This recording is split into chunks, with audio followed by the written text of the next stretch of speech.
5 ரூபா தானே இருக்கு. அவன் என்ன விலையை சொல்லி பீதியை கிளப்ப போறான் தெரியலையே. அவன் என்ன விலை சொன்னா நமக்கு என்ன, நம்ம விலைக்கு அவனை கொண்டு வந்துருவான்.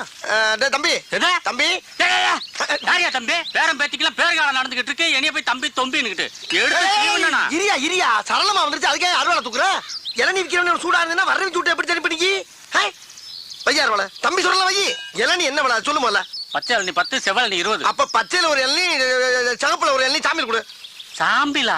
யோ இது என்ன அரிசி கடை நினைச்சியா? ஆஹா அரிசி கடைன்னு கரெக்டா சொல்றானே.